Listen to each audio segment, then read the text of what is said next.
Now, on today's program, that's right, we're getting to something we've promised for quite a long time. Everybody back in the pool. It's M. Night Shyamalan's Lady in the Water. I'm Andrew Jupin. Steven Sadak. Eric Siska. And we hate movies. I thought it was Los Angeles, Siska.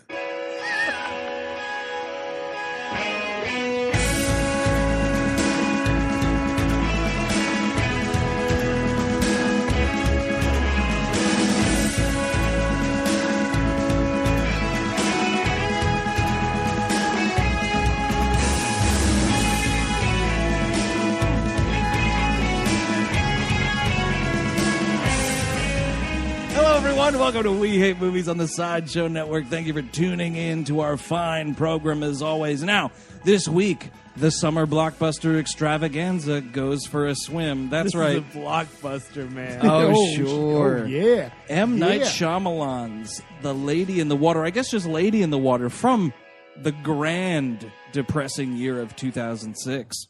Awful year. Good year if you like scrunts.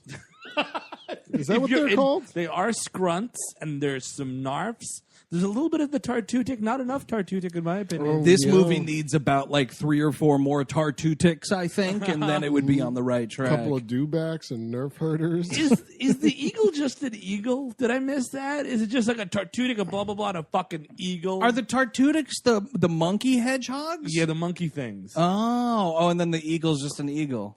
Why is it like Eagleatrix or something? Or Eagleatrix? What the fuck? Is that like a Wachowski DVD?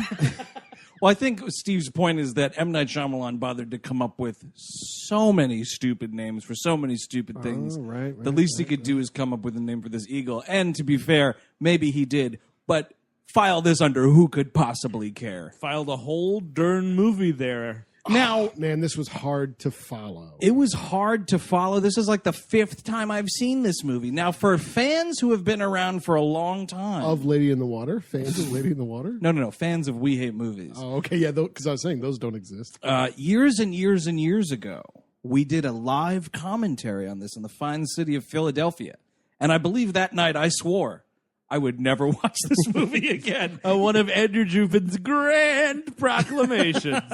Yet here I found myself at 12:30 a.m. watching this shit. I was so night. bummed to rewatch this movie, even though, like you said, I think it was either 3 or 4 years ago. It was a little while ago now. It was enough ago that I guess I forgot my promise. But it was not enough ago that I could deal with this movie again. Yeah, that's fair. Now, here's a big question. Did either of you see this in theaters? Oh, no. Not in a million years. Actually, first time I saw it was like the day before we did the commentary on it. Oh, is that right? Yeah. Oh, good for you, because I totally saw this in theaters. I was kind of I wasn't as down on The Village as many people were at the time. Yeah, I guess I wasn't either. I don't know. I think I was a little down on it, yeah.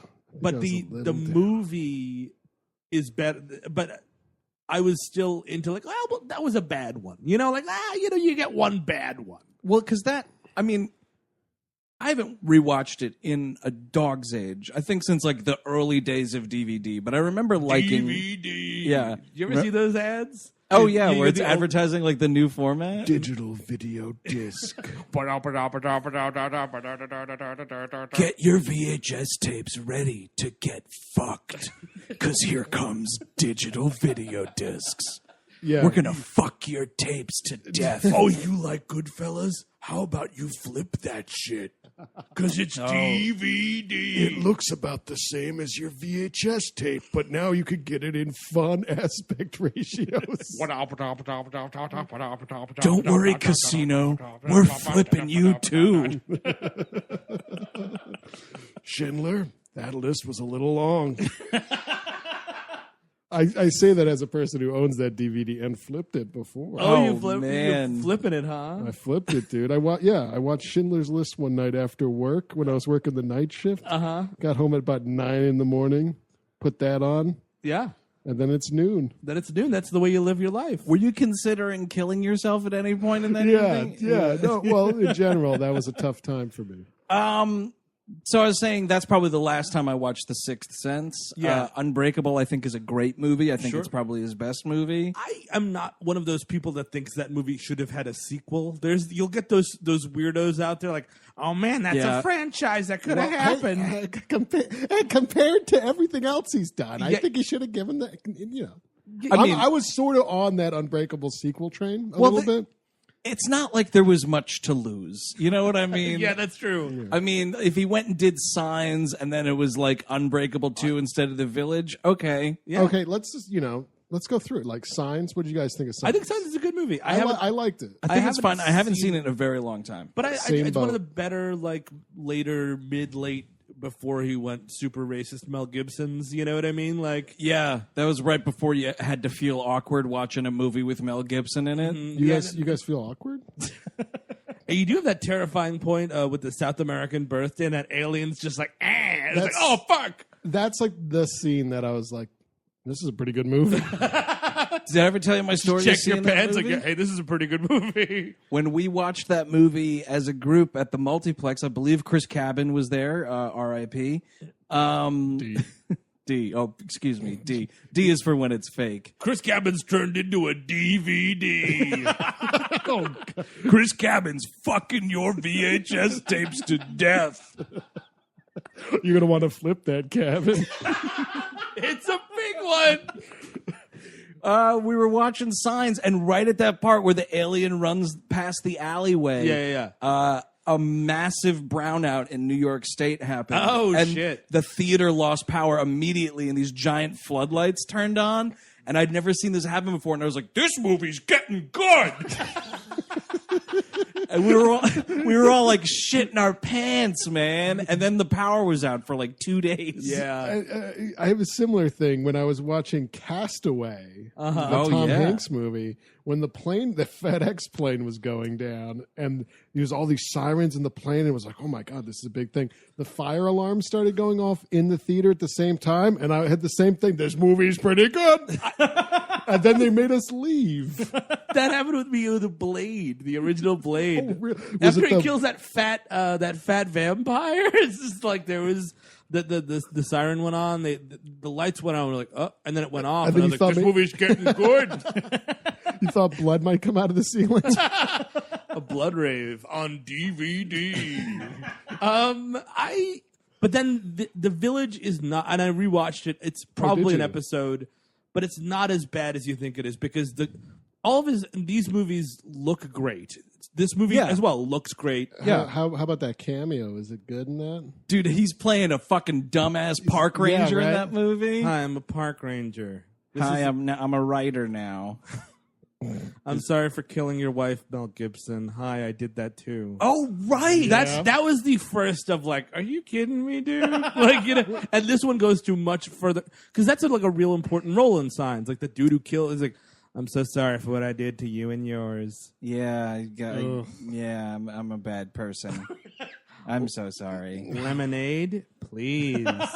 Maybe you're just a featured extra, buddy. Yeah. Well, because I love the whole thing is like he's obsessed with Hitchcock, and he loved like how Hitchcock had cameos. You don't say. You know what Hitchcock had? Fucking cameos. Yeah. Not lines. Not crucial huge characters in these movies, and this movie is no different. Well, Jimmy Stewart, I'm the woman you're obsessed with. It's my terrible Hitchcock. Well, Cary Grant, no, I'm just waiting for a bus. Oh, is that plane coming for you? Yeah, and in this movie, it's no different because he's like, hi, I'm the savior of humanity. Like, you fucking arrogant dude, man. It's just, and this movie is so, like, The Village, as stupid as that ending is, there's real tension throughout most of it. And there's pretty good performances. I think Adrian Brody is doing the best he can with a really bad role. I'll tell you what, dude, I have no memory of Adrian Brody being in that movie. Isn't Joaquin Phoenix in that movie? He is as well, yes. And Bryce Dallas Howard's in that movie. Mm-hmm. And I think M. Night Shyamalan's in that movie. He is. Do you have a William Hurt in that movie? You do. He's the one who started the whole thing. Oh, it's like him, Sigourney Weaver, maybe? Brendan Gleeson's in it, too. Oh, no, not Sigourney Weaver. Brendan Gleeson. I think you're thinking of Brendan Gleeson. No, they're both. Who's that gorgeous actress that's an alien? Oh, Brendan Gleeson? I gotta rewatch The Village. That's some fucking twist. Get the fuck away from me! I love him yelling at those people in 28 Days Later. So good. That's it. Whenever I get eye drops, I always think of that fucking crow blood going in his eyeball. What are the odds? Brendan Gleeson stars in Bad Day with Bad Luck. So this movie is... but then, wait a second. Sorry, but then after this is The Happening, which is one of the dumbest movies. I would watch that movie 5 days a week. Whoa. As opposed to watching Let's do a podcast where every episode is a minute of The Happening. Get listening. I would watch that as opposed to watch this movie again. The Happening, at least, is stupid. What's happening? Welcome back to our podcast. Yeah. The Happening. Copyright We Hate Movies Entertainment LLC. There it is. What's Actually, happening? I have not seen it. Oh, dude, I don't know why. It's bad. I keep Still fucking happy. falling for it, though, man. I saw that shit in theaters. Really? The only reason I didn't see After Earth in theaters is because I didn't know he directed it until we did an episode on it. So let's finish up his filmography real quick. Yeah, sure. Now, I what's think we after? just did. No, there's something. It's After Earth. Last Airbender. Last Airbender. I did right. not see That That I've I never saw seen. in theaters. Hachi Machi. My favorite line in any movie is Asif Manvi looking at somebody else. I'm not sure who else is in that movie. Looks like my condolences on your son burning to death in a fire. Oh no! Yeah, it's nice. It's That's pretty pretty nice. great. It's a terrible movie. That's a stay tuned as well. Oh, he also did this movie called, I don't know, have you guys heard about this? It's called The Sixth Sense. Oh no, he made another one last year, right? A horror movie, The like Visit. Oh, The Visit, I did right? not I have see not that. seen. No, Eric, no one saw that movie. I heard some okay things. Yeah, there are people that will tell you that that's a good movie, but I'll tell you what. And After Earth was a previous episode. And you Right. see a chilling, empty movie theater. Ooh, isn't that kind of creepy That for is The pretty Visit? creepy. That could be a trilogy right Wait, there. he also directed Praying with Anger in 1992 and Wide Awake in 1998. Nobody remembers his romantic comedies that he made before The Sixth Sense. But it's still a D. Like if you're doing the average, Which one's still a D? his average film score. the whole overall. thing? Yeah, that's still a You D. get enough F's in there, man. You Exactly. Get enough goose eggs, you're in trouble for the semester. Just because Unbreakable and Sixth Sense are A's. Like, yeah, you started out the semester strong, but you got a bad case of fucking senioritis, M. Night Shyamalan. Exactly. And the midterm counted for 20% of your grade, and it was called The Last Airbender. So this movie is it's Paul Giamatti is Cleaning a pool for 2 hours? Yes. Sorry. It's you know where you want a Miami style bungalow house in Philadelphia that you can enjoy 1 month out of the year. Well, the thing is with the whole cleaning the pool thing, I think the problem with everything in this movie is that Paul Giamatti isn't cleaning enough. Do your fucking job. You're the superintendent. What? Oh, wait. There are vicious grass dogs called scrunts running through your fucking field. Why do you have a field? Why is there all this tall grass? Cut the grass. Yeah, that's actually true. They wouldn't be able to hide in there if you mowed every once in a while. The instant I see a scrunt, I'm getting out the mower. No, you know what I'm doing? I'm writing a landlord. Yeah, that's Well, true. he's the superintendent. He's supposed to be doing this stuff, but he's a lazy piece of fucking shit. Well, Eric, his family was murdered when he went out for ice cream or whatever happens in that movie. M. Night Shyamalan, did he hit him with a car? Or? Oh no, I'm such a bad driver. I keep hitting all of my protagonist's family with my car. That's like the most awkward part of this movie is Bryce Dallas Howard's like sitting half nude on his couch and she's like, "You went out to get something. You weren't home. Someone came into your house who didn't belong there. He murdered your wife and children. So, you gonna help me get back in this pool or what?" and he's just like stone faced. What does Shyamalan's cameo in The Sixth Sense? I haven't seen that in so long. I can't even tell you. Ooh. It's small enough that I don't remember, which is a good cameo. Oh, is he? I don't think he is, but I'm like, is he the guy that Bruce Willis's wife was seeing after him? Maybe no. That's certainly a big enough role. Yeah, I don't remember. I'm just thinking of what is a small pivotal role in that film. I know he's a doctor in Unbreakable.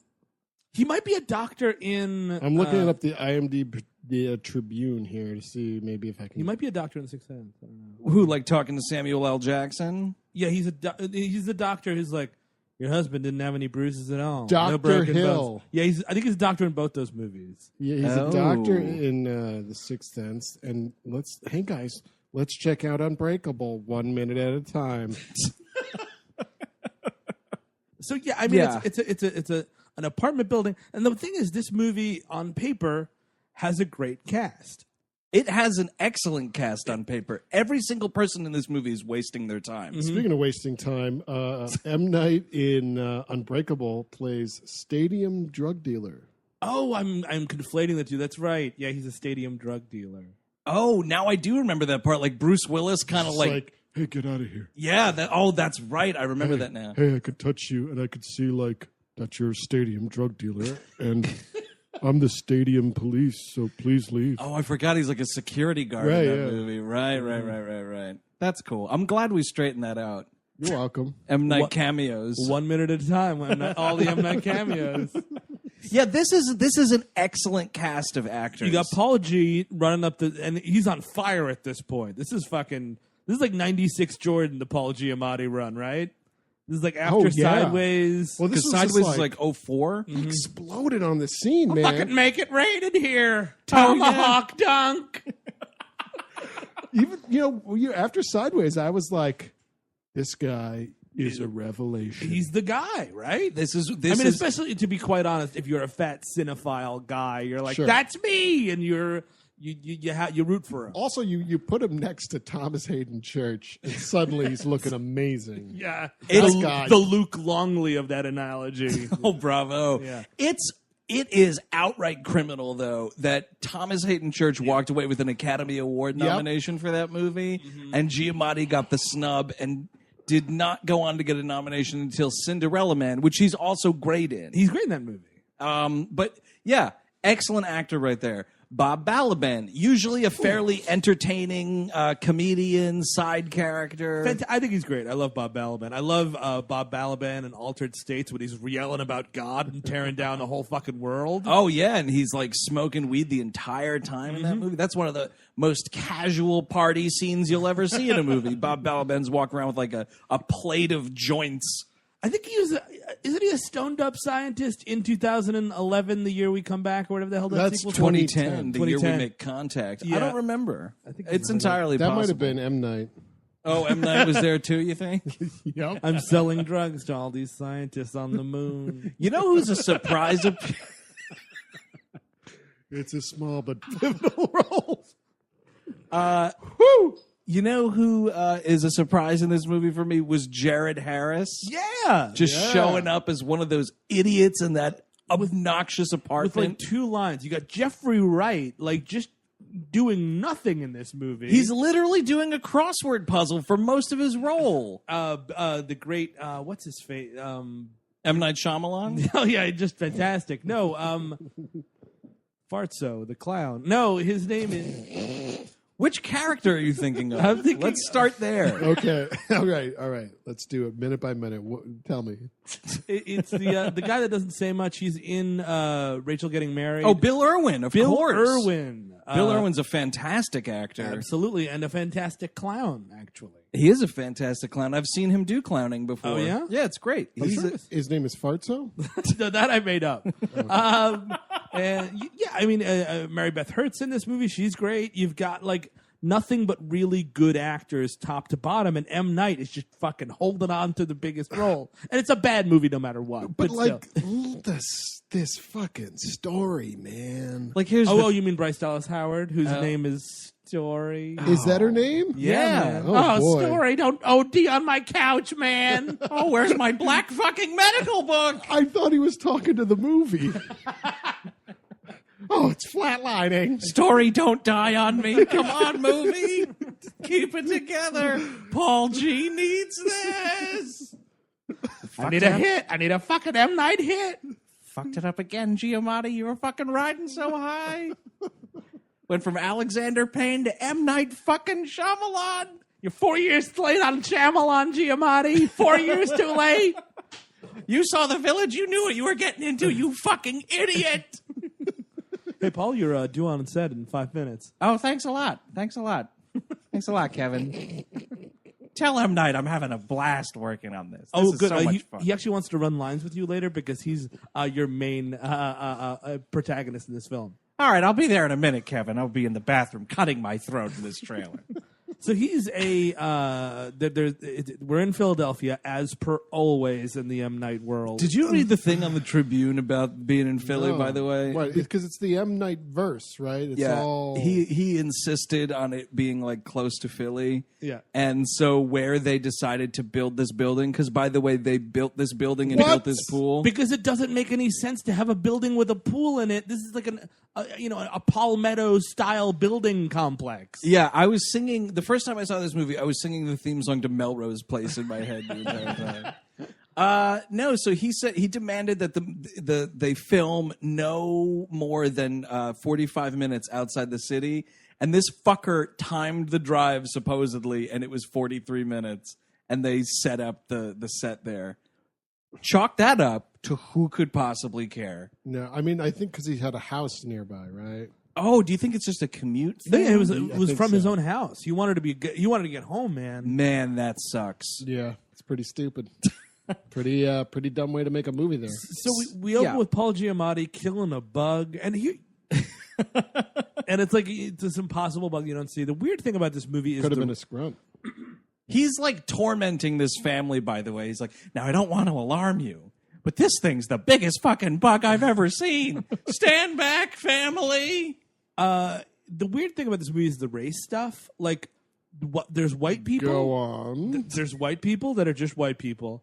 There's there's M. Night Shyamalan and his sister who are just, Indian Americans. By the way, the woman playing the sister is the woman who plays Saul's wife on Homeland. Oh, nice. Yep.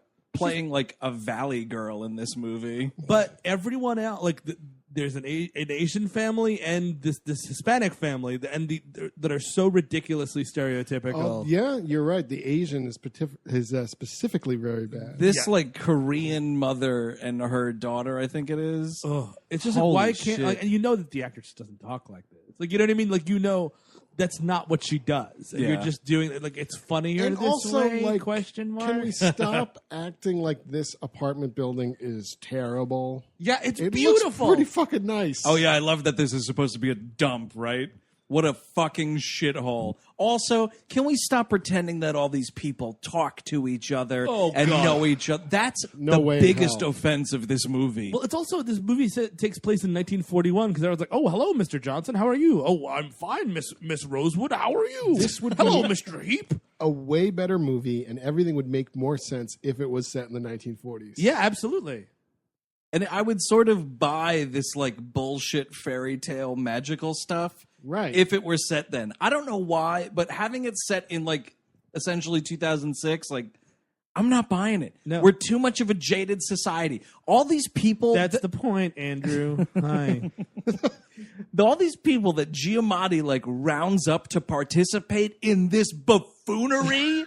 No way is this happening in 2006. He's getting 100% go fuck yourselves and a door slammed in his face. Yeah, my super is like, you want to come out and throw a party? No, but it's really about this magical lady that's hanging out in my house. Yeah, okay, go home and jerk off, pal. I'm closing the door now. Well, actually, the beginning of this movie is the fucking stick figures. Oh. And the narration of this like iMovie shit that starts this movie. It's supposed to be like cave paintings. Yeah. I'm sure it is. And you know That's what? That's how far back it goes. I may be wrong here, but I do believe this narration is none other than David Ogden Stiers. Oh, nice. Yeah, getting a little work in.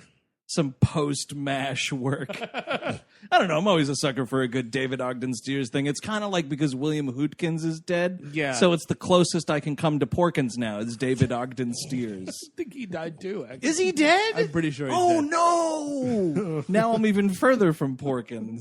Further from Porkins, the Andrew Drupin story. Not far enough. Touche. But yeah, it's this narration of like, before time immemorial, there were ocean people. And here's the thing: you tell me this shit once, that's all. You at a certain point, M. Night, you just got to let your movie stand. This movie is telling you what it is the entire time. Oh, sure. The entire thing is the explanation, and then it's over. And it's like, I have no idea. Like, what did I fucking watch? So why even have this overwrought beginning sequence where you're telling me the whole thing anyway, and then the whole time I need to watch it in an offensive Asian accent soon enough. Yep. Now, yeah, I don't know. I was just about to try to make a point to this, like, being worthwhile, this animation, but it's totally not. No. It's useless. Oh, this is what I was going to say. You know how you make this movie better, by the way? Paul Giamatti fucking goes into this blue world that I keep having to hear about. Yeah, that's something. Why is this a bottle movie? We never leave this fucking apartment complex. The blue world.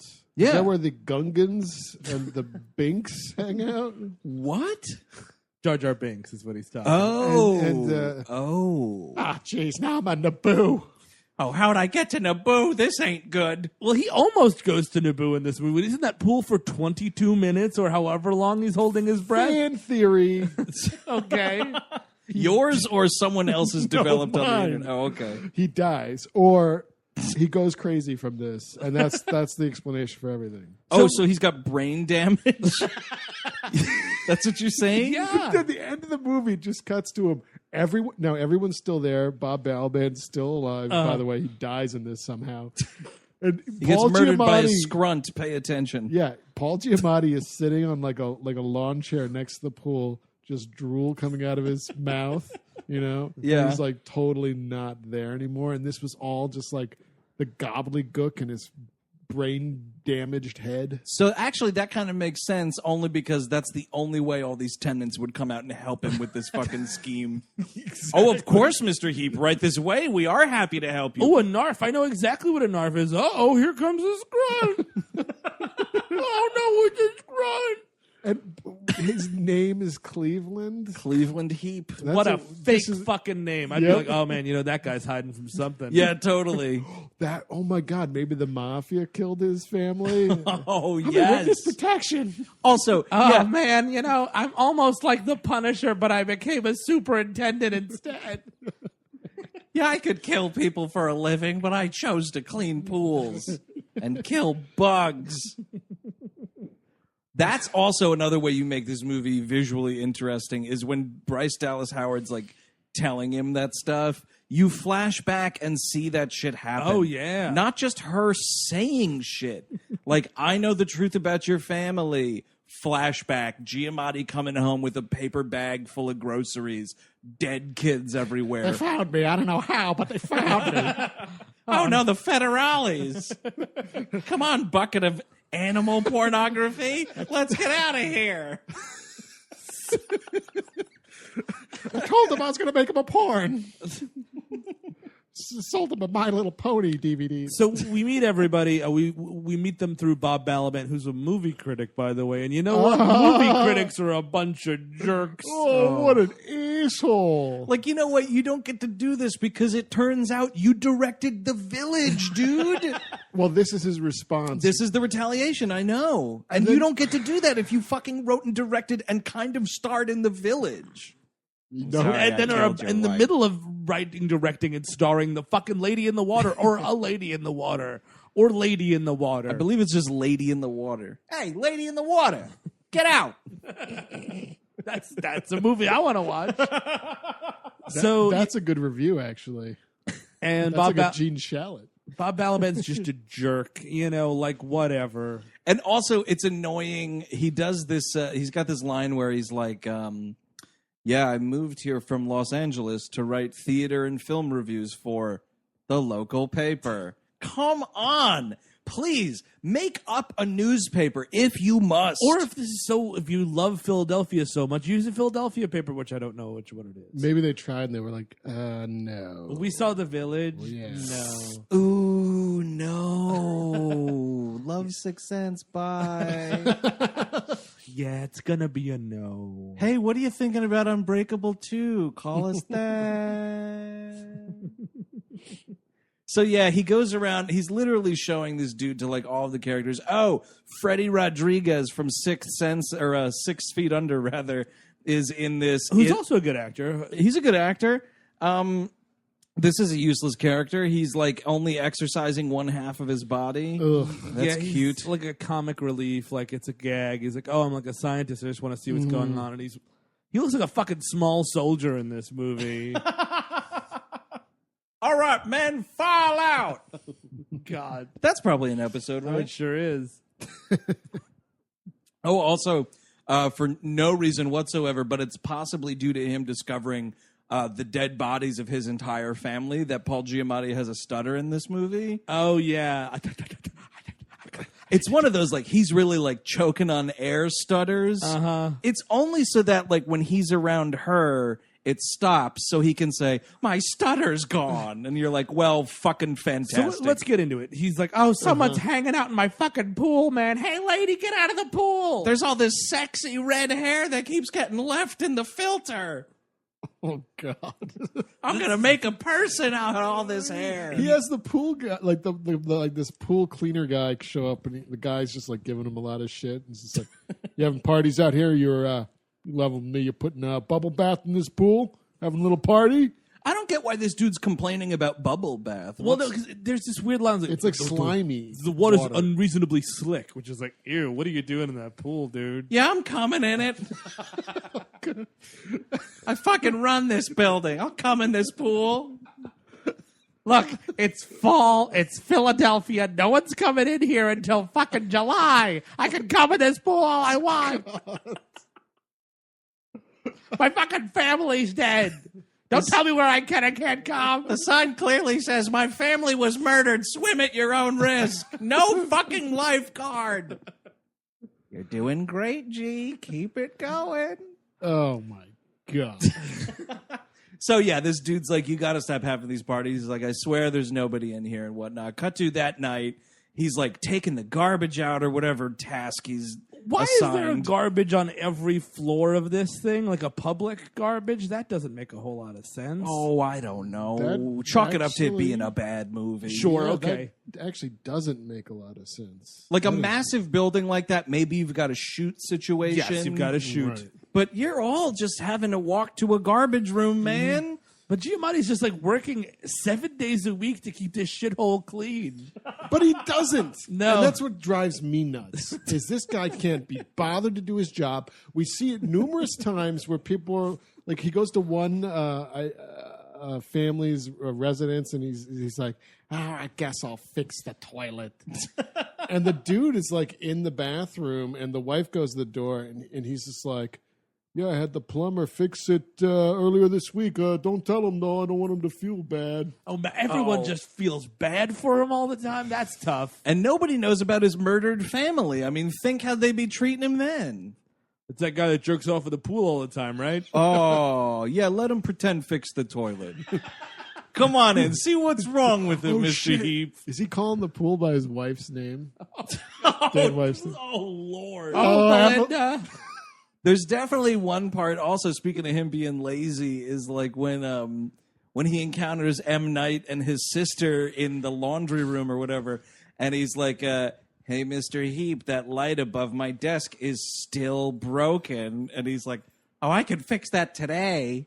Well, because he only does it because he's on his little mission for his little sexy girlfriend. Oh, yeah. Right. So because he's now looking for a writer, right? Jesus. Is this what's happening? So now? he finds her and like she passes out or something. Well, it's so stupid. So she jumps in the pool. He's like, hey, get out of there. And he stands and waits. And she doesn't come up because she can breathe underwater, I guess. She's Aquaman. Or something. She's Aquaman. So he's like, race hey, of Aquaman. Hey, this is getting dangerous. And like he jumps in to save her. Can't find her. He gets out of the pool and then like instantly slips and falls And hilariously, this is another fan theory right here. This is like when a wrestler like hits the mat outside of the ring and he's got to take a breather and he's really just rolling all over the place. Like, this is what Giamatti does, and he rolls back into the pool, and it's like, no, Giamatti, roll the other way. Well, he's just out of it, and then she saves him. He wakes up on his bed, and there's, holy crap, it's a beautiful woman in my house. I must be dead. And that maybe he is, and this is what's happening right before he dies. Or she's like a dangerous bag lady, and he's got the brain damage now. Oh, it's like The Shining, and like she appears beautiful to him, but really she's like a rotten bathtub corpse. Precisely. Well, that's the weird thing, though, and I'm glad we're talking about it, is like, so this lady's just, this junkie lady. We'll call her a junkie because what else would she be swimming in a pool that's not her own? And a rowdy teen. This could be a case of rowdy teen. No, she's in her 20s. She's a junkie. So this junkie lady, right, is swimming in your pool. You almost die. She saves you. She's in your house, and you're like, hey, you got to get out of here. She's like, and she like speaks some junkie nonsense. And you're like, all right. She's like, oh, I'm so scared to go out there. She's like, all right. You can stay until you're not so scared. You know what's happening? Later that night, some big dude's coming to your house saying you owe him $350. Yep. He didn't care what happened in that apartment. That's what's going on. And I don't need that. I've been there and I don't need that. Whoa. That would, again, make this movie interesting. Mm-hmm. It would be something. It would be something. A conflict that's not out of a made-up weird storybook. Yes.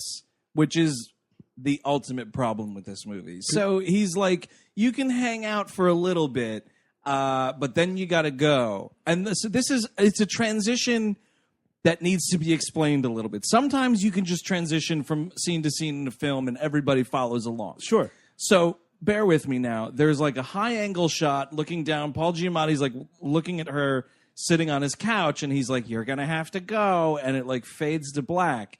Remember which cushion she's on, Giamatti. We fade back in, and he is on the couch, and she's like sleeping in his arms, and it's like, hey, Giamatti, how'd you wind up like this? What base is this? This is like what? This is kind of first base. I'm bunting. Oh, yeah, he's bunting already. Sure is, man. And he wakes up and he's like, how did this happen? And I'm like, somebody knows how this happened, man. Yeah, and, is she naked or she's like almost naked or something? She's got like a shirt on, I believe. And that's it, I think. Well, she wears his shirt, and the whole movie's like, story, I can't talk to you. You got to cover up here, man. And he falls asleep. Yeah. And then he wakes up and she's hugging him like a koala bear. Well, that's how the Narfs found him. His insipid loneliness had drawn them to the direst place in the world. Wow, so if you don't kill yourself when you should, a Narf might come. Oh, that's right. It's like you were going to do it and you chickened out. Now a Narf's coming to help you out. Now, Steve, explain to the folks at home what a Narf is. A Narf? Because I don't know. A Narf is you'd call it a nymph probably, and that's all right. One of the someone says a sea nymph. Sea nymph, water fairies. But so that's also a nymphomaniac. No, that's a different nymph. Oh, that's too bad. So go on, Steve. Narf it up. She's a muse, essentially. Like that's her role. But we also find out that she's not just a Narf, man. She's the Madam Narf. Now, hold on a second. So she's like running a cat house. I think she's like Dolly Parton in The Best Little Whorehouse in Texas. She's running the show. Elliot Spitzer's client number 9. Is that what we're talking about? Well, client 9 was Elliot Spitzer. Right, that's what he said. Oh. I thought you were saying Elliot Spitzer's client 9. Oh, yeah. Well, I guess that's Alex Gibney's client. that's correct, yes.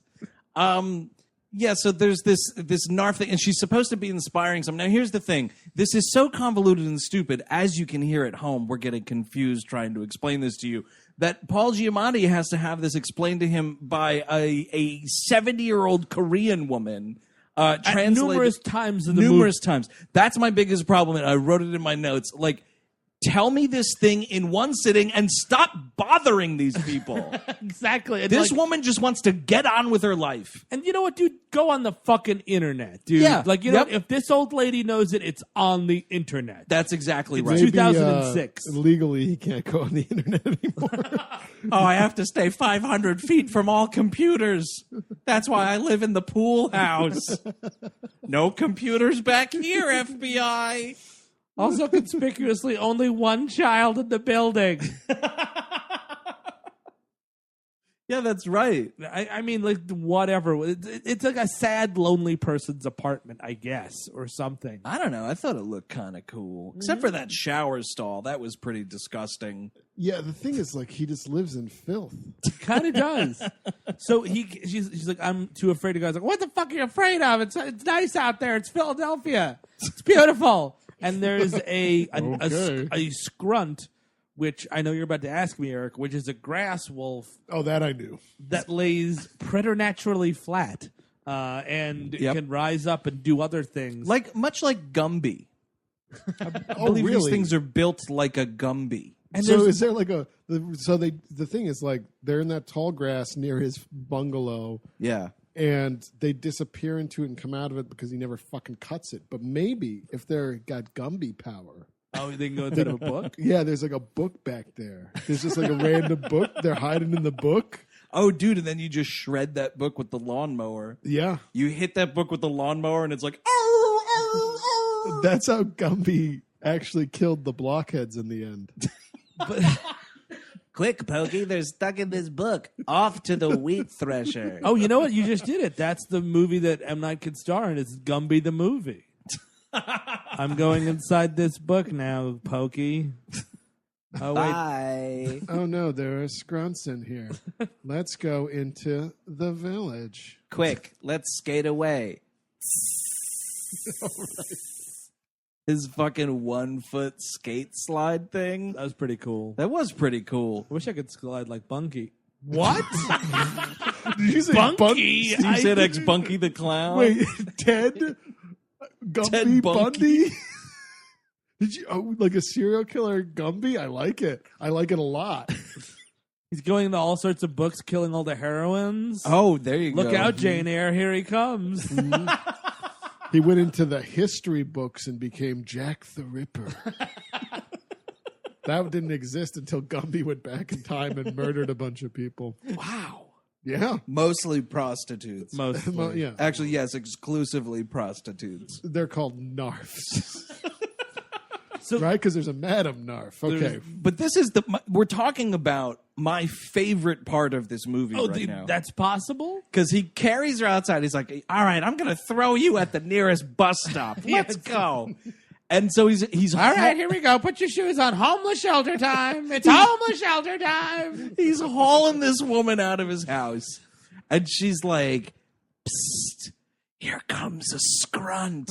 And he's like, what did you call me? And then, like, this thing starts running at him. I like it. So Paul Giamatti lets out this scream that is just fantastic. He is screaming a lot in this movie. And he's just, like, running, holding a grown woman, running back into his house, screaming. Wow. Science fiction. And, like, this is when he believes everything else she says, as opposed to, like, I don't know, some fucking coyote got loose. I'm not going to believe that I saw a grass wolf. Yeah. All right. Yeah. And he's trying to explain it the next morning to this animal control guy. Who's got a delicious Philadelphia accent, by the way. Oh, is that right? Yeah. I wasn't really paying attention. I know they kind of sound different down there. Yeah, it's a fun accent. I can't really do it. But so this dude is just like, so it's like a dog, and he's like, no, its hair was matted down and clumpy, kind of like this blade of grass.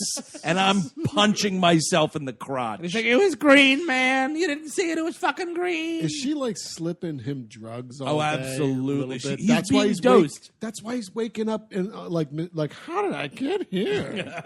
See, and this is the problem, and right? then at the end of the week, he's going to have a $1,200 bill, and that's going to be really expensive. And some huge dude is going to come beat the shit out of him. No, but like this was the first M. Night Shyamalan movie to not have a big twist at the end of it. And we're all waiting for this fucking twist, which I think is one of the main reasons why this movie was such a letdown for people. But like right in that twist, he fell and hit his head. She's drugging him. This whole thing's fake. Right. Whatever the situation is, like, you are the guy who wants to make Twilight Zone ideas into movies. You fucking Twilight Zone up this movie, goddammit. To be fair, this was the point of the movie, was like, I'm not a one trick pony, Andrew. I can do whatever. You did it fucking 4 times before, you stupid ass. Andrew, it was meant to be stupid all along. Oh, that's the twist. That's the brilliance. I intentionally made a terrible, terrible movie. Speaking of bad line deliveries, and it was meant, Drew Barrymore in Donnie Darko. It's meant to be ironic. Oh, woof. Yeah, that's a bad one. Uh-huh. I enjoy that movie to this day, but she stinks up the screen in that movie. Oh, when she yells fuck, that's pretty funny. Cellar door. It's like she doesn't know where she is. Maybe that's a twist. Oh, that could be too, yeah. Who wins, Richard Kelly or M. Night? I guess M. Night's made more movies that are actually pretty good. I would say M. Night. Yeah, he's got a bigger house for sure. What was the last Richard Kelly movie? Is it The I Box? just remember South. Oh, right. The box is pretty good. They kicked him out of the Hollywood for that one. I don't know why. Man, Southland Tales. Yeah, that'll get you kicked out. It's terrible, and Chris Cabin loves it. So. On DVD. Bend over, VHS collection. Here comes Southland Tales on DVD. So I don't know. Like, this is what. So, like, after he sees the scrunt, he totally believes it, and she's like, and this is when he started getting spoon fed this story, and it's like, yes, I'm here to inspire writers. Well, who do I know as a writer? Oh, weird. There's like 9 writers in this fucking hippie commune. Everyone is a writer. Mary Beth Hurt wrote a book. She's like, at this point, there's a butterfly, which becomes stupidly important later.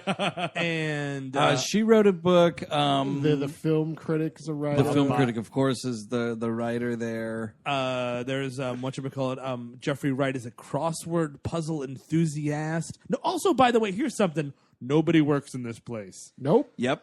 I don't know what's going on. I think everybody's living off disability. I don't know. I feel like, and here's something that bothers me. These, like, the welfare state? Well, it should.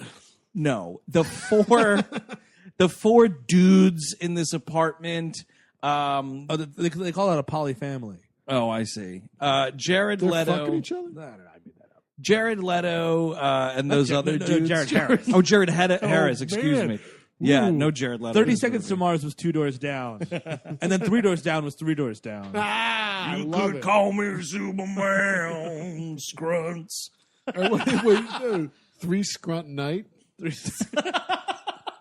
Anyway. It's been a hard scrunt night, and I've been working like a grass dog. Man, imagine if this movie was successful.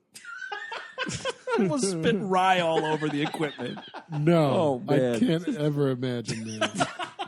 Yeah, what fucking alternate hellscape are you living in? We were kind of walking around the biggest writer. There's M. Night, who turns out to be the actual writer we're looking for. The guy, yeah. Because he's written like this sprawling hate manifesto. Yes. So let's just get into this. He is destined to write this book that this fucking narf woman tells him is going to inspire and change the world. All I'm thinking is, yes, it's some sort of weird manifesto. Yeah. Well, it's also called The Cookbook. Yep. Yikes, brother. Yep. Yeah, he's going to inspire like a future Timothy McVeigh. Exactly. But it like needs to happen. He does say it's a Midwest orator that comes to power. Mm-hmm. This is one way to make this movie better. Is that they never say what the book's about, what this guy's at. He's like, right. And also M. Night's terrible, but he's like, all of my ideas are about how to change the world for the better. And it's like, it never tells you, like is it socialism? Is it fascism? They don't Is say. it communism? Like, what are we talking about here? It's very much in that ballpark because it's like on the conflicts and culture and politicians and yikes, buddy. Yeah, exactly. Like, well, he definitely has another line where he's like, you know, when people read this, a lot of people are going to be pretty upset with what I have to say. And I'm like, dude, what hate speech are you peddling, man? I mean, it's the Turner Diaries all over again. Exactly, dude. Put a bunch of fucking fertilizer in the back of your pickup truck. Is this guy? Here's the question: is this guy going to go to jail like Dinesh D'Souza? Speaking of hate speech, that guy is a hateful monster. Oh, absolutely. See his new movie, Hillary's America. Is that real? Oh, dude, look up the trailer for Hillary's America. I will tell you one thing alone from this trailer. Okay.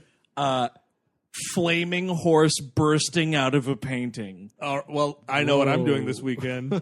I don't know if it's out yet, but the trailer's definitely out. Steve, and it's like, get in line. Well, no, I'm going to light a horse on fire. That's what I was getting at. You know, you'd get more out of that experience than seeing any of his fucking awful movies. I never saw Obama's America 2016. Have you? No, I saw the other one, Lies My Father Told Me. Oh, how was... Wait, he did 2 Obama movies? I think he did, or maybe that's another one of those. That's probably like a knockoff. Oh, man, after the Dinesh D'Souza craze. Dude, you essentially watched a sub-Dinesh D'Souza movie. I did.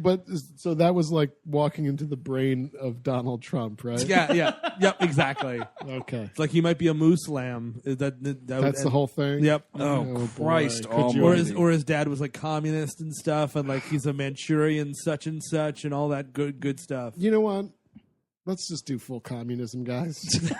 We've tried everything. Let's go the other way else. out. Let's do it. That's what I think our friend, what's his name? I don't even know. M. Night is that's. But if it's anything, then I know what this movie is, and like then this actually has a context, right? Or honestly, Paul Giamatti should just kill him. Oh man, I'll do him a favor. Oh man, it's like the fucking dead zone. It becomes the dead zone. He's the ice is gonna break. Maybe the Narf is here to warn against this guy, or maybe we shouldn't trust this goddamn Narf. That's the twist of the movie. The wolf is the good guys. They're the good guys. That's exactly right. And I'll tell you, here's the scene I'm envisioning right now. Paul Giamatti goes to M. Night's apartment. His name is Vic Ron, by the way. Okay. He goes to the apartment. He's like, "Oh, hey, Vic, how's the writing going? Vic? And like, he's not home or whatever, right? And he's like, "Oh, let's take a sneak peek at the future of society here." And he starts reading some of it. Right. And the Jew uses the black as muscle. It's the O'Brien. It's the O'Brien incident from Seinfeld, exactly. And he's like, "Oh no!" Or maybe he walks in and it's like a black mass, like it's like the book was actually the occult stuff. Oh, nice! And he's like, he's bringing about hell on earth, and that's why a supernatural Narf would be at his door. And a scrunt. Maybe you get David Ogden Steers back, and the scrunt turns into good old DOS, as I like to call him, DOS. Right, like a puff of smoke. Yeah. And then I was always here to stop it. Yeah. You screamed at me outside your pool earlier. That was my people's way of saying hello. You culturally insulted us. I mean, by the way, are you jerking off in there? That's really weird and unsanitary. So none of that happens, unfortunately. And then, basically, it's one thing that, fucking Paul Giamatti saw this scrunt. And he goes up to Vic and he's like, this lady that's living in my apartment now, she says, "You're Jesus Christ," or whatever. You want to come meet her? Well, actually, he dupes M. Night to come down. Yeah. It's something about work order, paperwork stuff. And he comes down and he's like, "Oh, my sister swears that she gave it to you." Oh, no, you gave that inflection. I'm going to have to ask you to take that line again. Oh, my sister swears that she gave it to you. That's right. Nailed it. Let's print it. And then Paul Giamatti's like, "Oh, it's right here. By the way, did you meet my pretty friend?" And then you want to see the woman that's flopping in my house, man? Dude, and Shyamalan is kind of the only good acting he's ever done, because he's looking around and he's like, what did I step in now? Yeah, exactly. Hey, we're going to put on a movie. Why don't you hang out? I'm going to fire up some grass wolves. You mama tambien. Perfect. You're going to be you're going to see some grass monkeys tonight, my friend. That funky monkey. I was a bit of a grass wolf in college, so I'll give it a try. By the way, when he's introduced to Bryce Dallas Howard, the sisters Oh, God, this is terrible, right? The sister's all like, yeah, he's a player. Oh, it's the worst. She's like, oh, he's a player. And I'm like, ugh. Oh, Shudder. Yeah. Oh, Shudder left Welcome and to right. Shutter Island, man. Man, that's a movie I hate, and it's way better than this movie. Oh, really? I remember kind of enjoying it. I got to rewatch it, though. I didn't care for that 35-minute parlor scene at the end of that film. This movie could have used a couple parlor scenes. This movie's an entire parlor scene. Yeah, They're that's just true. explaining left and right what's going on. He's instantly on board. At some point, like Bryce Dallas Howard gets beat up by this fucking scrunt. Like they're in like a hallway, and the scrunt breaks through the window in slow motion. Slow motion, and I'll tell you what, that slow-mo 2006 CGI doesn't hold up a lick. On DVD, it does not. Bend over, VCR. Here comes DVD. The now and forever final home entertainment system DVD is now available. Gotta catch 'em all. So, but she gets scratched on her legs like she just brought a cat into her house, and like she's dead. Yeah. And like he's like, "Hey man, hey Vic, I gotta let this lady hang out in your bathtub for a while." And I'm like, "No, Mr. Heap, no." He fucking goes to the... What's in his bathtub? Yeah, exactly. You don't want to know, man. I got 3 other ones in there. They're all lined up. I'm full up in pretty ladies. This is the Madam Narf, all right? I got a bunch of other knives in there. You treat her with respect. It's not my fault that everyone in this building's so gosh darn creative. He goes there, and then like, this is where, one of the worst lines in this movie occurs, because he goes up to the Korean chick and he's like, "Hey, ask your mom what happens when a narf gets scratched." Which, but the stupid part of that is, like, the idea is, it's an old Korean like bedtime story that like has been passed on generation to generation, an oral history, if you will. That's not how oral history is. You can't just go in and be like, "Hey, what happens if someone hits James Bond in the head?" Like it doesn't make sense. Like if it's not in the story, then it's not in the story. Like, but every eventuality happens to be in the story. Exactly. It's like she's like a living Wikipedia page. Yeah, for she's this like, "Oh shit. well, actually, if you get narfs always happen to have medicine that's in the fucking pool that you happen to be in. There's always a fat guy ready to jump in a pool." And James Bond then orders his martinis stirred and not shaken. Oh, right. And you have to hit him again, and he goes back to shaking. Exactly, Not stirred. yeah. That's correct. He actually says, "My name is James Bond." So she's like, "Oh, there's like medicine that's always around. It's usually where that you find them." She's like, "Get in the fucking pool." And this is when he turns into a Navy SEAL. And he goes underwater for like 20 minutes. He finds some door in the pool. This is like a creepy fucking hobo cavern inside a pool. Yeah. This is like a hider in a pool. Dude, it's like And Gary area. Busey as the Madam Narf. Yeah, we've got a movie. Yes, make her just a narc. Narf? Yeah. And then Gary Busey can be the madam. Oh, yeah. Hey, Mr. Heap, I'm the Madam Narf. Surprise! I was hiding in your pool. Pull up a seashell and have a seat. We got a lot to discuss. Yeah, I've been coming in your pool, so what? That's all the rage these days, isn't it right, Giamatti? Squatters' rights, Mr. Heap. I live in this pool. It's my pool now. Can I call you Cleveland? He uncovers this door, and it's like fucking Ariel's collection from The Little Mermaid. It's There's so Ariel's bottles and fucking forks. So many forks. And like shit that she's just stealing from people at the pool. And he finds some like fucking geode, and like he almost dies, and then like he finds some a glass where he breathes water, and I mean like this guy's just a fucking pool man, not even. He is a emotionally damaged former doctor that is the superintendent of this massive apartment He was complex. a doctor? Yeah. You find that out a little bit later in the film. So he got disbarred? Or wait, that's not can't- how that works. No, That's a lawman. I don't know if he lost his medical license, but he must. It's insinuated that he couldn't be a doctor anymore because his family was butchered. They're like, oh, why are you hiding here? Because apparently he was a genius doctor. Hold the phone. I was Philadelphia's best brain surgeon. He was operating on his own family, wasn't he? Oh, no, they've been murdered. I could put it back together. He's like a Frankenstein monster. Not Maybe. Monster, doctor. A Frankenstein doctor. What do they call them? A Dr. Frankenstein. Let me hit you in the head. You say that right. It is ridiculous, though. He becomes this, like, competitive deep water diver. I mean, put this scene on in this movie. Don't watch the movie at all. But put this scene on and just try to hold your breath as long as Giamatti does. You know that Michael Phelps is a bit of a grass wolf.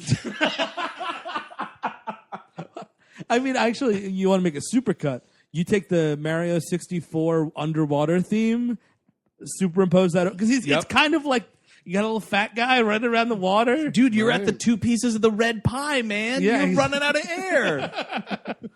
Oh, no. Man, no one drowns cuter than Mario in that game.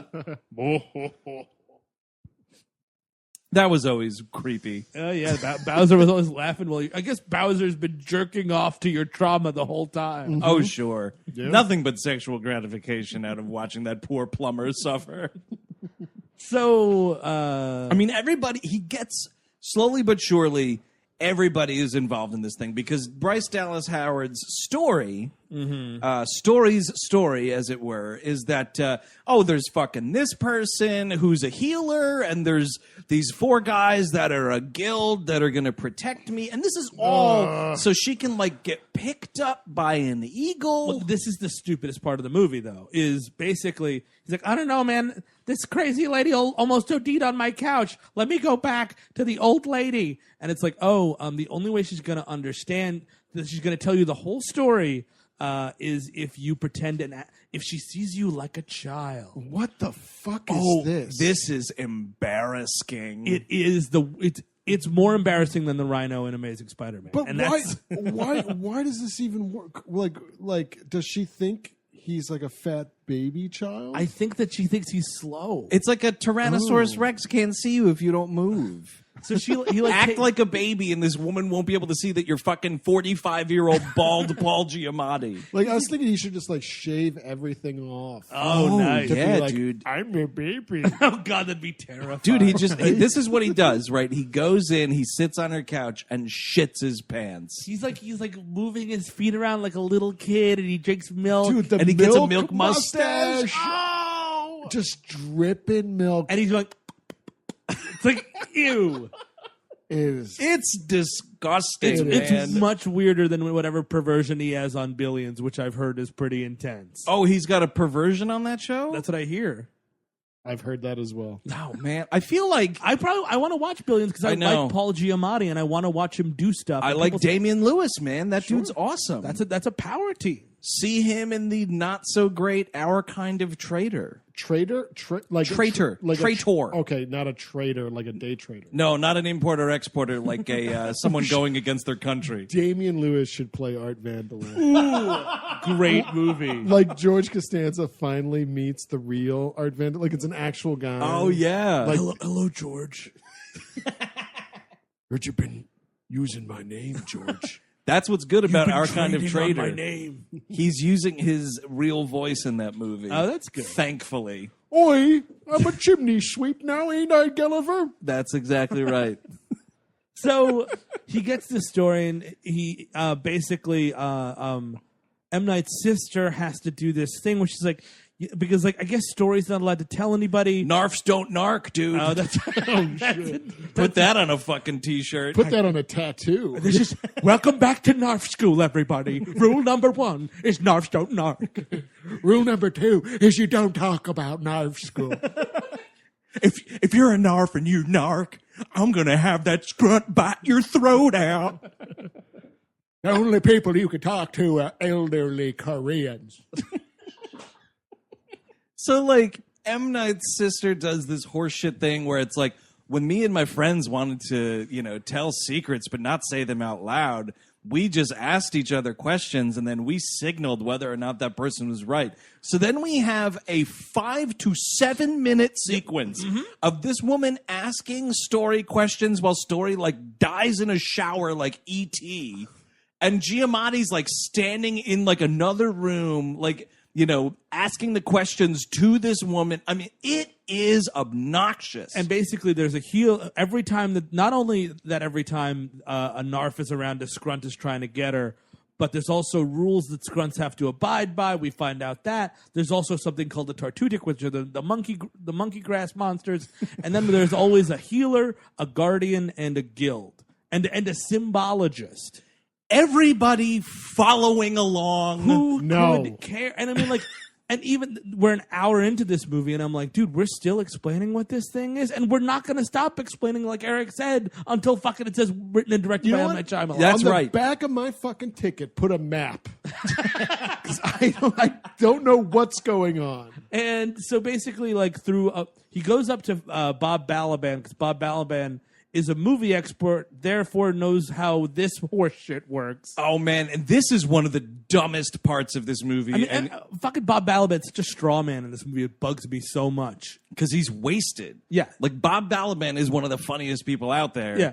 And he's wasted in this movie doing shit like, oh, hey, you're a film critic. You know what every character's going to do before they do it. And then, like, Bob Balaban has to be like, oh, well, this character trope is blah, blah, blah. And, like, just dryly explaining. And it gets so meta with this whole thing. And for what and for whom? Because he is sticking it to all these people that were slamming him over The Village. The Village is a stupid fucking movie, everybody. I'm not naming names, but I know of a person who claimed that The Village was the best movie in the year that it was released. No. Yep. This is someone I know, huh? Yep. Yikes. Not naming names on the air. But it's they'll get somebody's house. People will lose their job. Hey, Dan, can you come in here? This podcast said that you had said that The Village was the best movie in which the year it was released. I can explain. Dan, I want you to pack up your stuff. You've lost your job. Looks like it's suicide again for me. No. You've lost your job. People should lose their job if they think The Village is the best movie of 2004. You kidding me? Fred, come in here. I heard from another podcast that you said that The Lady in the Water is the best movie of the year that it came out, 2006. You've lost your life. There's a huge Russian behind him with piano wire. So somehow they decide that you have to, as the story goes, have like a big party, but that nobody can see this narf when she's looking to get picked up by this eagle. So he's like, well, looks like we're having a party. And he's going to all these. He goes to Jeffrey Wright. He goes to Mary Beth Hurd. He goes to Jared Harris. And everyone's just like, yeah, sure, man, I'll help out. Oh, wow, you've got some magic lady in your house and a grass wolf's trying to kill her? You know what? Yeah, you me need... too, buddy. I got a grass monkey on my back. I know that game. You need at least like 3 examples of someone closing the door in his face. Yes, exactly. Because the way it plays in the film is everybody's like, fuck yeah, Mr. Heap, let's do it. Well, they're all unemployed. I love you, Mr. Heap. You're the man now, Heap. Oh, man. Sean Connery and Bill Irwin's role. Better movie. Yep, totally. And I like Bill Irwin a lot. But yeah. More like Garbage Heap. His first name should be Garbage. Yeah, Mr. G. Gordon Heap. What's the G stand for? Garbage. Oh, how'd you guess? Never saw garbage eat garbage before. Cut to Paul Giamatti eating a garbage place? Eating an eclair out of the trash. So they throw this party, and basically the idea is like, oh, wait, man, where's this fucking eagle, man? I was promised an eagle, and I don't see a fucking no eagle, brother. You know what? There's like 200 to 300 people that live in this apartment complex. 30 of them are at this party. Someone's calling the cops eventually. And the weird thing is, like, they're as an excuse, they're like, oh, we'll throw a party for the new guy who's Bob Balaban. And, like, basically, like, we find out that he got it wrong. Like, Paul Giamatti made the wrong assumptions. Oh, he cocked up the whole thing, yeah. And this wolf gets out, and it kills Bob Balaban. It's kind of like almost the scene from Ghostbusters, right? It's almost exactly Louis Tully outside of fucking The Tavern on the Green. Tavern on the Green. Thank you. Nice doggy, nice doggy. But no, instead it's like, well, actually, this is a fun, and it's his life, and he's talking to this grass dog, and he's like, well, actually, if this was a horror movie, I would be dead because blah blah blah blah. He's fucking Jamie Kennedy in Scream, he's dude. Like, actually, but this is more like a family-friendly film, and I'll probably get away and learn a valuable lesson. And he turns around, and he gets fucking snarked or whatever that snorts. He gets what are they? Snarked? Scrunted. Oh yeah, he gets scrunted. Yeah, the scruntening. Oh shit! Welcome back to our minute by minute on the scruntening.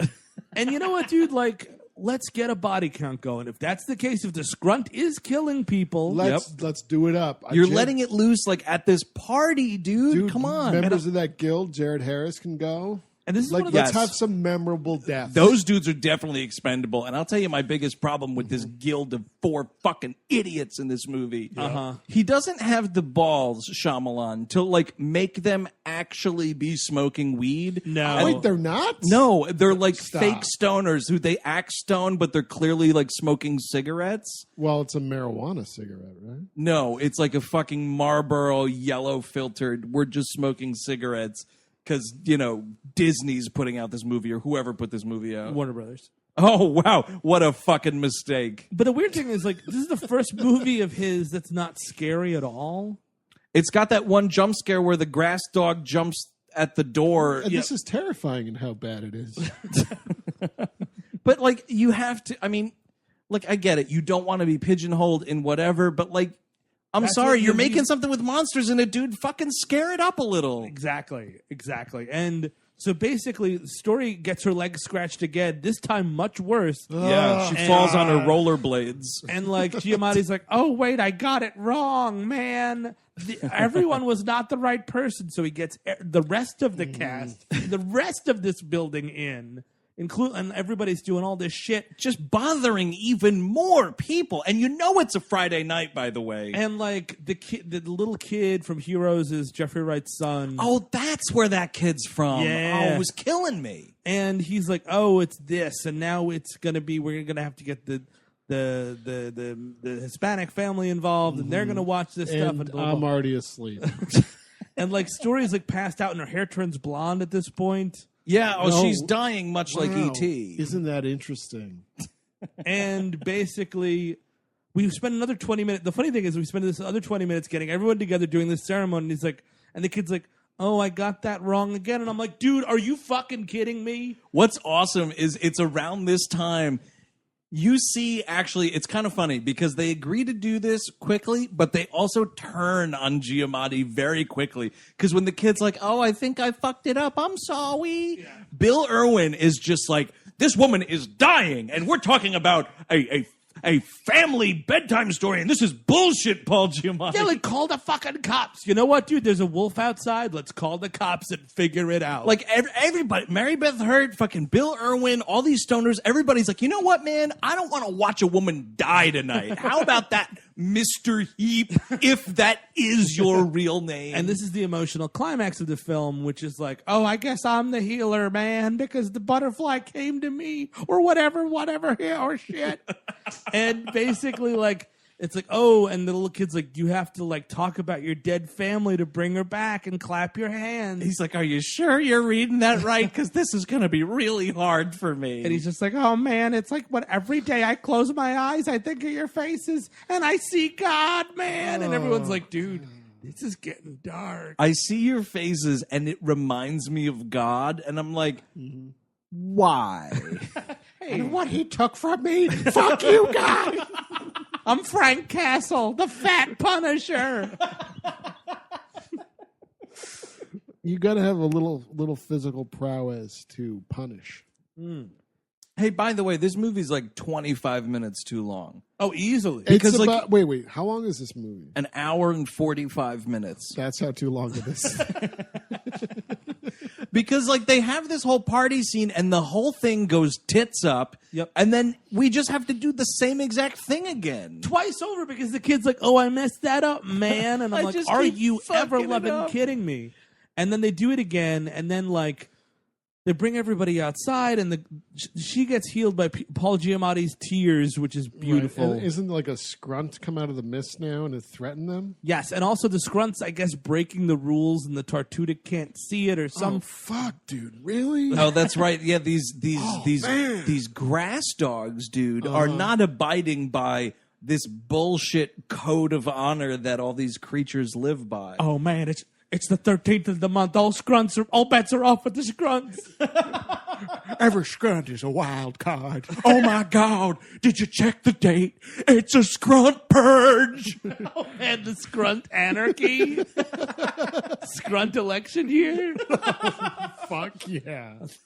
That would be awesome, dude. It's like the one scrunt who's learned to speak English is running for president.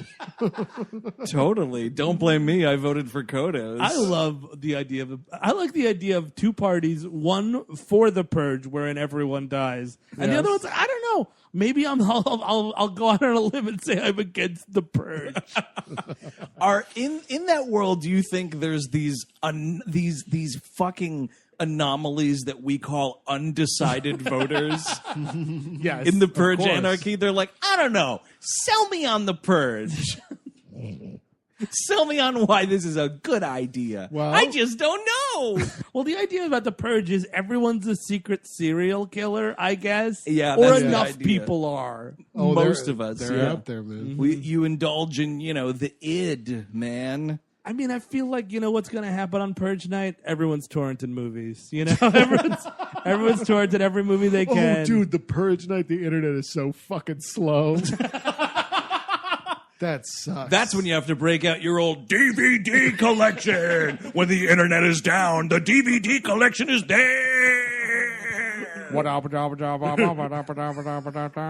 Netflix. It's DVDs to the rescue. Oh, man. Case of emergency. You just keep dude, 100 slat binder of DVDs in a closet. Yep. For Purge Night? For Purge Night. When the internet inevitably gets slow, thanks a lot. People getting murdered at Time Warner Cable. You just pop in some DVDs. You don't have to worry about it. Perfect. I like that idea. Perfect for the Purge. This is all around a better movie than Lady in the Water. Oh, for sure. Purge Anarchy is such a better movie than Lady in the Water. Oh, I got to check it out. 100 times. Everybody keeps saying it's a good movie. Purge 1 is terrible. Yes. Purge 2 is fun. Ooh. I like fun. Hey, I like fun. It's just Punisher, but not fat Punisher. No, right? it's in shape. It's skinnier Punisher, actually.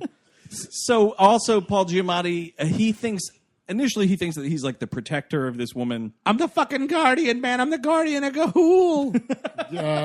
Have you looked in the mirror lately? You fucking couldn't guard a box of Krispy Kreme donuts. My Lord, what are you, fucking Don Rickles over there? Hello? Having fun in there, donuts? Running around? You baby gorilla. Oh, I love it. Why don't you get a horse and go move up the mountains? Don't bother anyone. Dirty Work, much better movie than Lady in the Water. Oh, of course. 1,000 times. Screwed is a better movie than Lady in the Water. 1,000 times. Scrunt is. Scrunt the motion picture? No, I disagree. I much prefer Scrunt election year. And Scrunt Anarchy. Scrunt Anarchy is pretty good. That's probably the best one. So it's like the Empire Strikes Back of the Scrunt trilogy. Those Scrunt prequels, though, don't get me started. Right.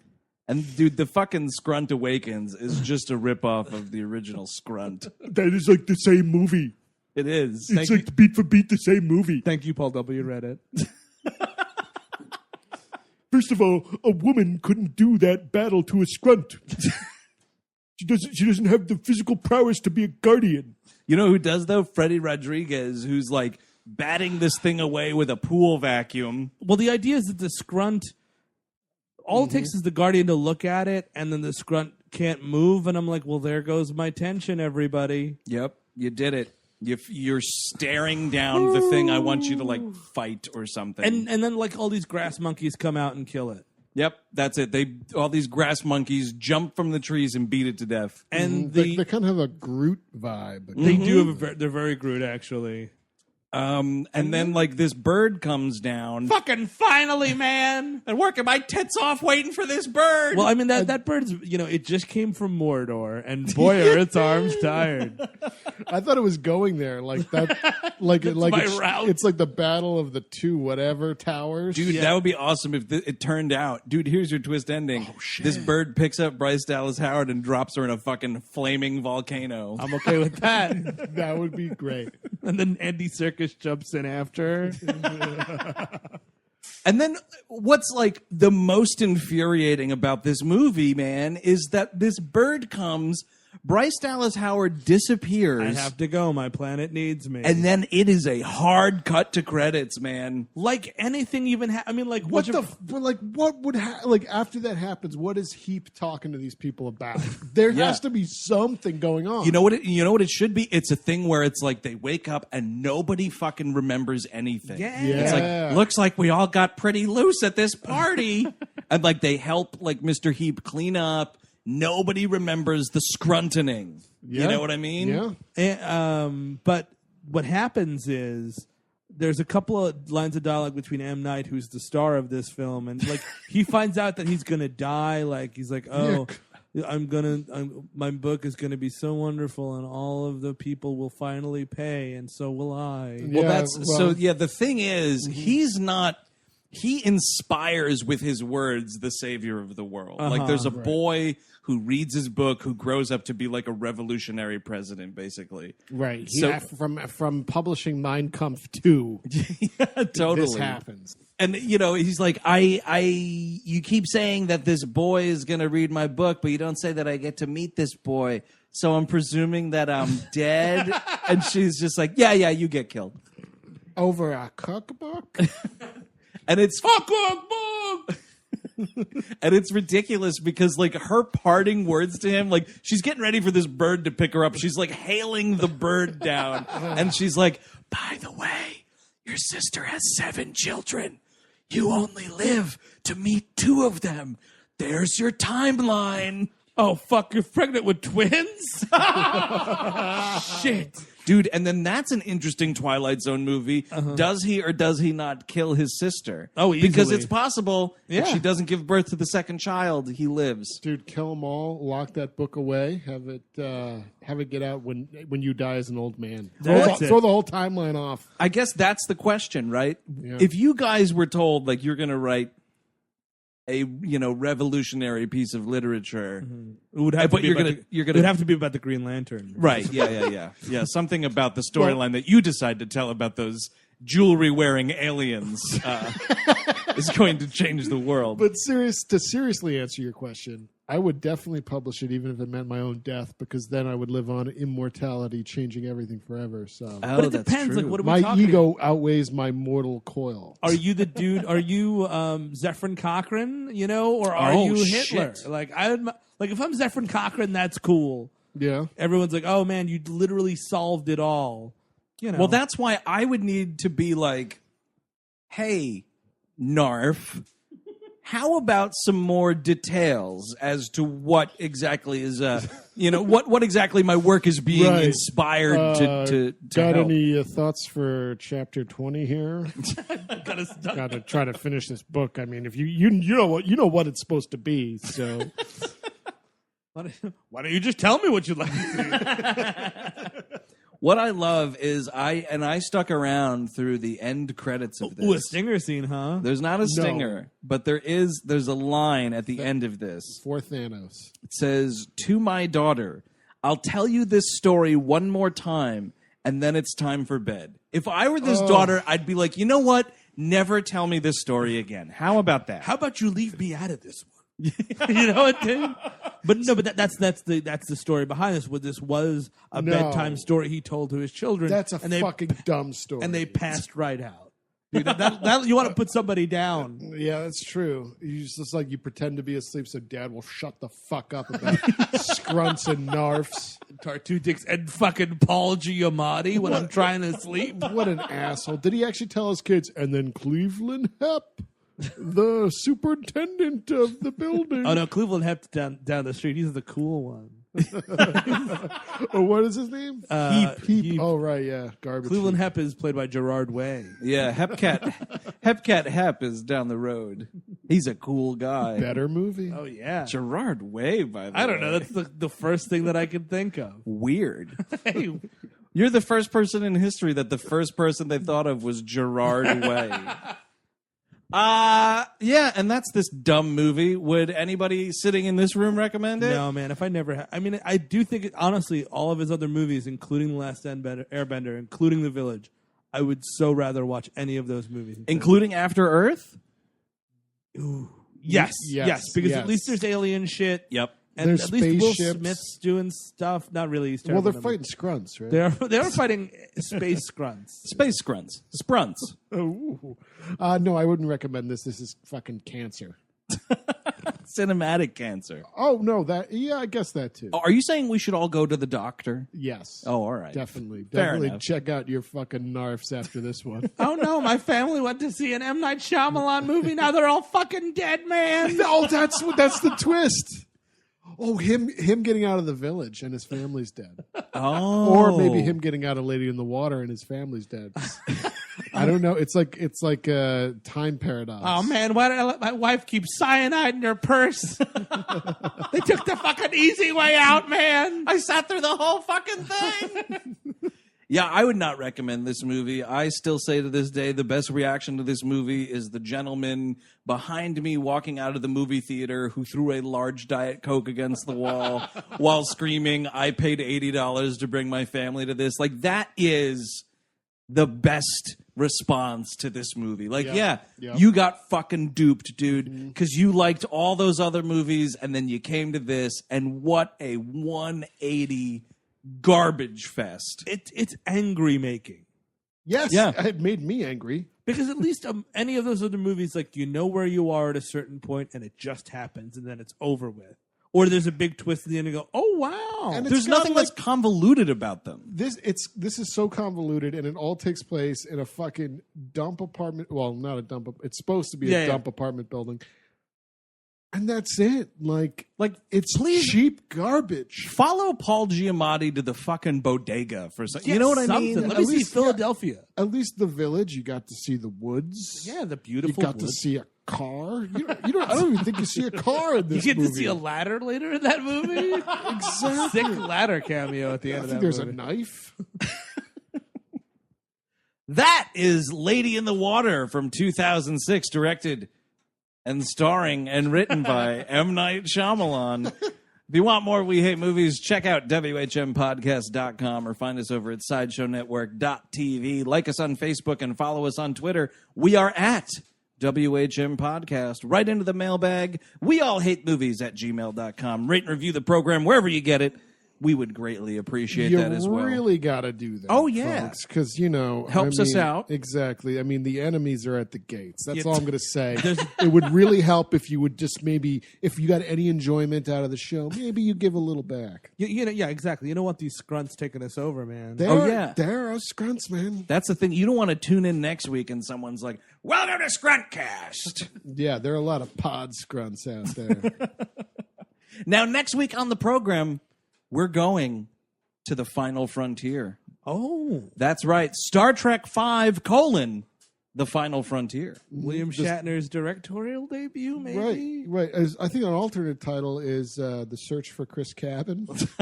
That's right, gang. Returning to We Hate Movies. Oh, you're kidding me. After a long absence, Chris Cabin back in studio to talk about this movie with us. Can you believe that? No. Yeah, I got the teleporter working, guys. We did. We're going to try to bring him back. Yeah, he actually did die, but we do have the Genesis device. Don't ask questions. And we're going to resurrect him. Right now, he's a weird baby, but by the time we record next week, you should. Yeah, he'll be fine. He's like screaming right now, and his head's like growing too fast for the rest of his body. We're going to put him in front of the TV. It'll catch up on a bunch of movies, and he'll be fine. He'll be fine. So until next week with Star Trek V, The Final Frontier, and the return of our good friend Chris Cabin, I'm Andrew Jupin. Steven Seda. Eric Siska. Take it easy.